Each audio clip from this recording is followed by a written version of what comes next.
শূন্যের ভেতরে ঢেউ বলিনি কখনো। আমি তো ভেবেছি বলা হয়ে গেছে কবে। এভাবে নিথর এসে দাঁড়ানো তোমার সামনে সেই এক বলা। কেননা নীরব এই শরীরের চেয়ে আরো বড় কোনো ভাষা নেই।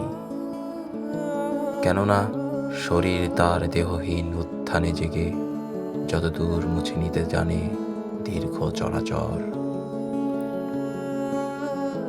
তার চেয়ে আর কোনো দীর্ঘতর জবানিকা নেই। কেননা পড়ন্ত ফুল, চিতার রূপালি ছায়, ধাবমান শেষ ট্রাম, সকলেই চেয়েছে আশ্রয়। সে কথা বলিনি, তবে কিভাবে তাকালো এতদিন জলের কিনারে নিচু জবা।